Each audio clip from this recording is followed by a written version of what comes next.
Assalamualaikum warahmatullahi wabarakatuh. Hai teman-teman, kenalin aku Eka Nafiasari dengan NIM 2303211-257. Aku Fitri Susanti dengan NIM 2303112000. Kami dari kelas Biologi 3, Program Studi Pendidikan Biologi, Fakultas Ilmu Tarbiyah dan Keguruan, Universitas Islam Negeri Raden Patah Palembang, tahun 2023. Di sini kami akan menampilkan video animasi untuk memenuhi tugas ujian tengah semester mata kuliah Ilmu Pendidikan Islam dengan dosen pengaku Bapak Ahmad Tadir MPD dengan judul Mendidik dalam Pendidikan Islam. Selamat menyaksikan. Pendidik dalam pendidikan Islam, berarti di sini yang dituju itu yaitu pendidik. Apa sih pendidik itu? Kata pendidik berasal dari kata dasar didik, yang artinya memelihara, merawat, dan memberi latihan. Tujuannya agar seseorang memiliki ilmu pengetahuan, baik itu tentang sopan santun, akal budi, akhlak, dan sebagainya. Dalam Islam, pendidik memiliki definisi yaitu merupakan orang-orang yang bertanggung jawab terhadap perkembangan peserta didik dengan upaya mengembangkan seluruh potensi peserta didik, baik potensi kognitif maupun psikomotorik. Potensi kognitif ialah potensi yang berupa penguasaan materi akademik. Berarti di sini pendidik diharuskan untuk memberi penguasaan materi akademik kepada peserta didik.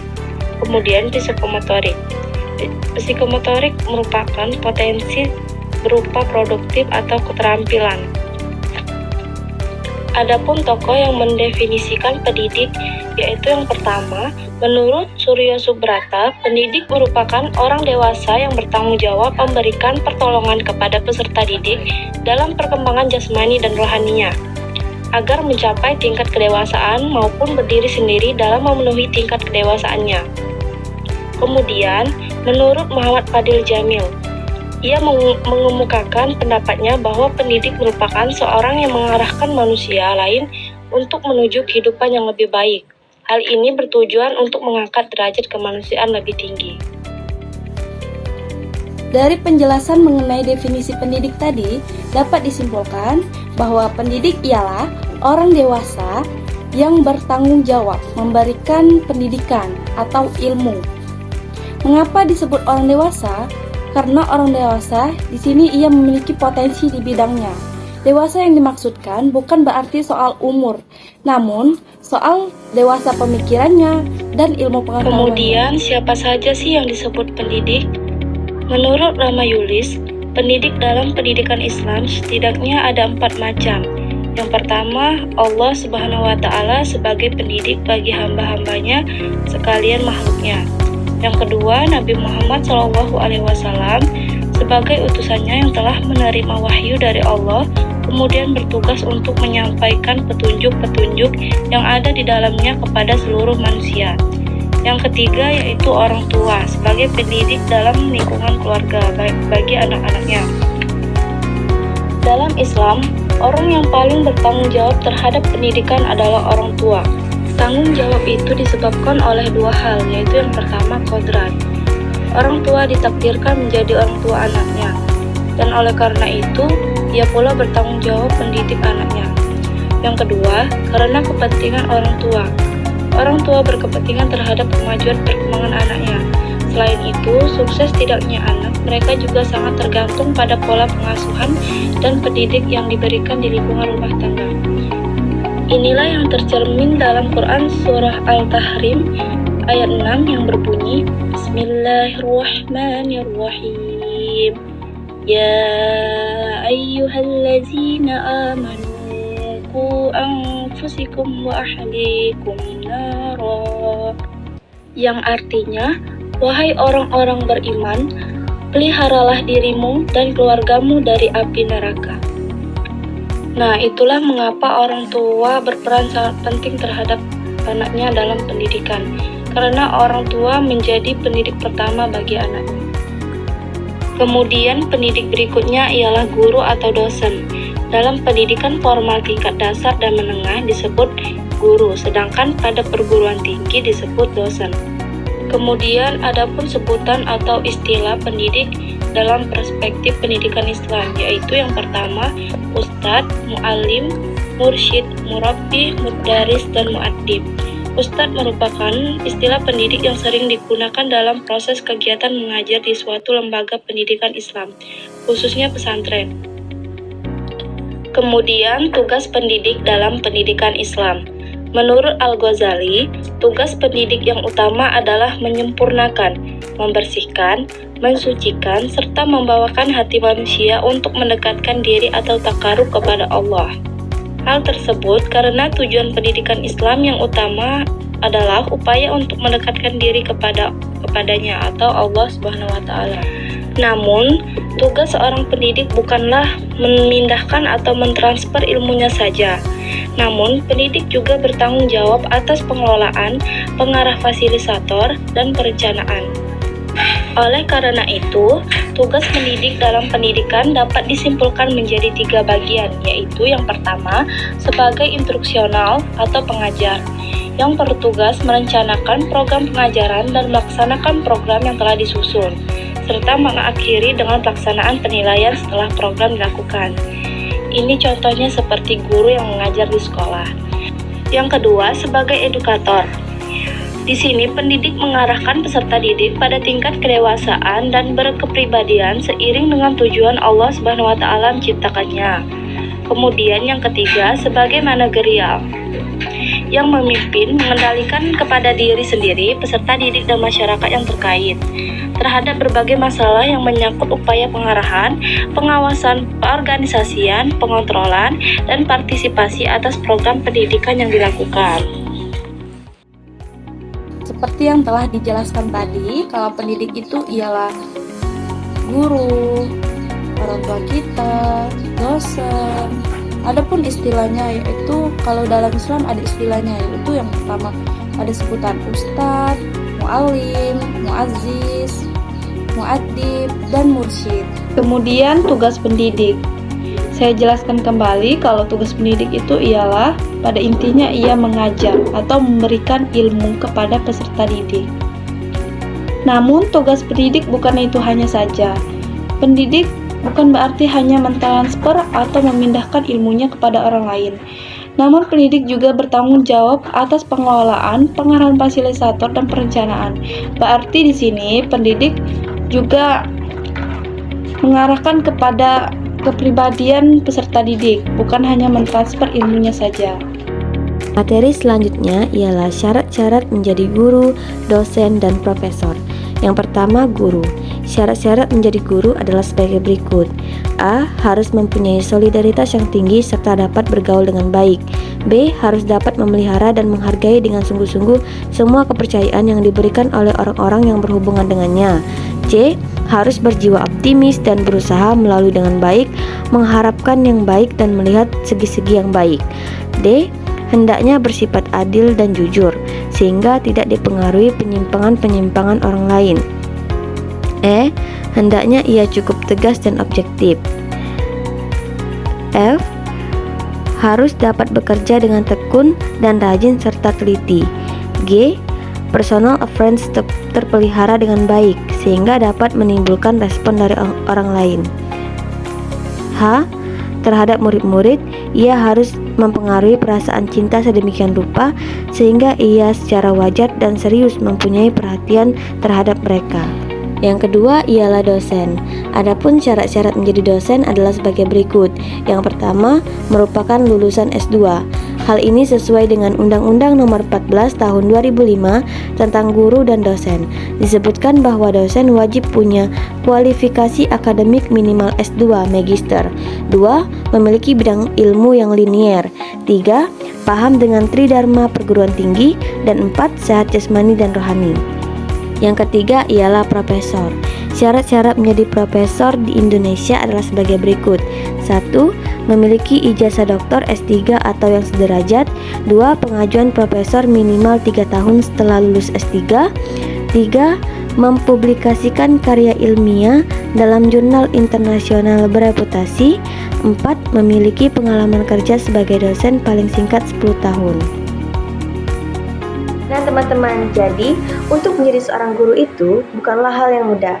Kita sebagai guru harus mempunyai sifat yang mulia, mudah bergaul dengan orang lain, serta kita dapat menciptakan kelas yang menyenangkan dan nyaman bagi peserta didik kita nanti. Materi selanjutnya ialah kedudukan pendidik dalam pendidikan Islam. Apa sih kedudukan itu? Kedudukan berarti status, baik untuk seseorang, tempat, maupun benda. Dalam Kamus Besar Bahasa Indonesia, kedudukan sering dibedakan antara pengertian kedudukan atau status dan kedudukan sosial, status sosial. Kedudukan diartikan sebagai tempat atau posisi seseorang dalam suatu kelompok sosial, sedangkan kedudukan sosial adalah tempat seseorang dalam lingkungan pergaulannya, serta hak dan kewajibannya. Pada umumnya, kedudukan pendidik pada masyarakat memiliki 3 macam, yaitu yang pertama, ascribe status.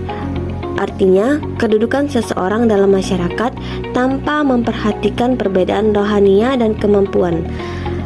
Dalam artian lain, yaitu status yang diperoleh melalui kelahiran. Contohnya, kedudukan anak bangsawan diperoleh karena lahir dari orang tua kalangan bangsawan. Kedudukan yang selanjutnya ialah ajib status, di mana kedudukan yang digapai oleh seseorang dengan usaha yang disengaja. Misalnya nih, kita ingin menjadi guru, pastinya kita harus memenuhi persyaratan tertentu. Apabila kita tidak dapat memenuhi persyaratan tersebut, maka kita tidak bisa nih menerima atau mendapatkan kedudukan yang kita inginkan. Nah, kedudukan yang ketiga ialah assign status, yang artinya kedudukan yang diberikan pada seseorang. Kalau yang kedua tadi, achieve status, itu kedudukan yang mau digapai. Kalau sekarang ini sudah digapai dan ditugaskan nih. Contohnya misal kita menjadi seorang guru, yang artinya kita harus bertugas sebagaimana layaknya seorang guru dan serta bersikap bagaimana nih selayaknya seorang guru tersebut. Agama Islam itu memposisikan guru atau pendidik pada kedudukan mulia loh.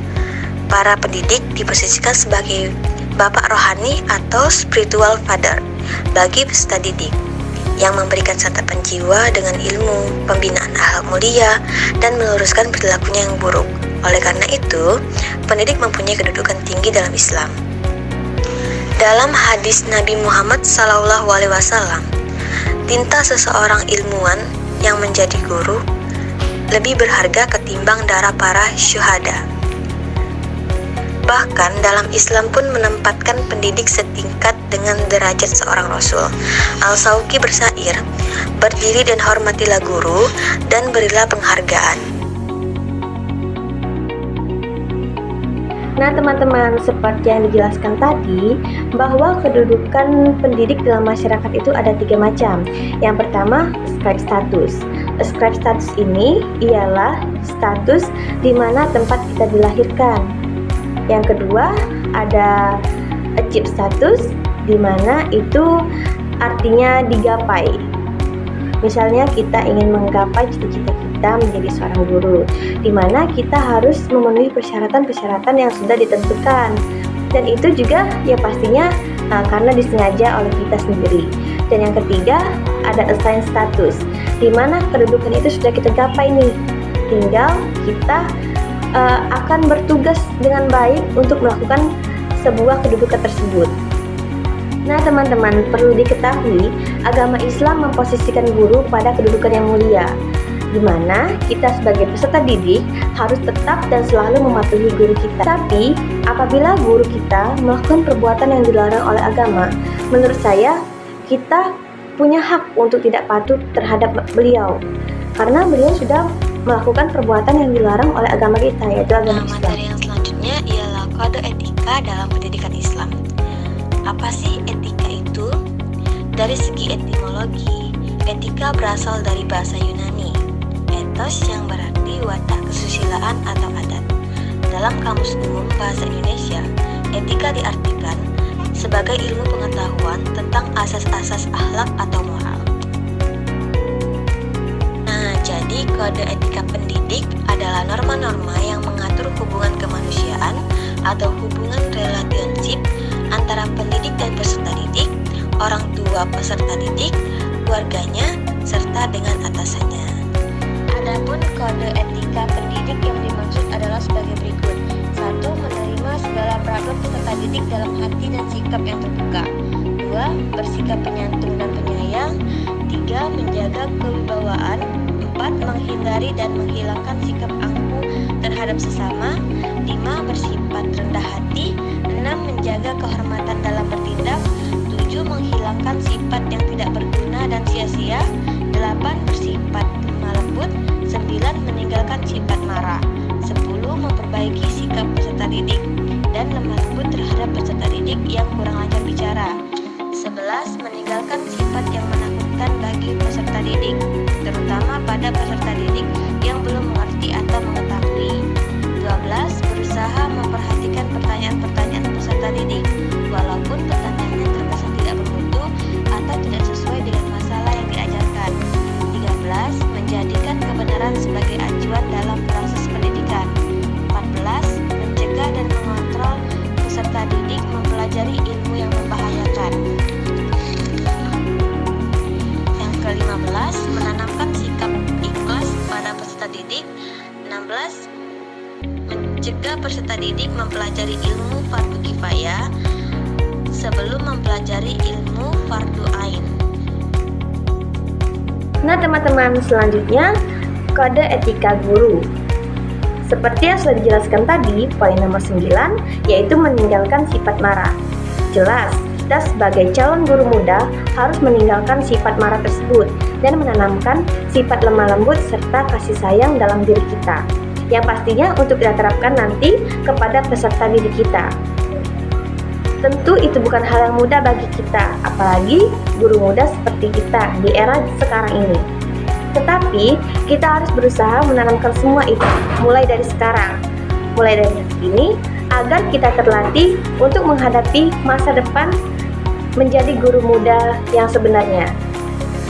Serta, kita dapat menciptakan kelas yang menyenangkan yang dirindukan oleh peserta didik kita nanti. Itulah penampilan video animasi dari kami. Semoga dengan menyaksikan video tadi dapat menambah pengetahuan kita semua. Kurang lebihnya kami mohon maaf. Kepada Allah kami mohon ampun. Kami akhiri. Wassalamualaikum warahmatullahi wabarakatuh. See you, bye-bye.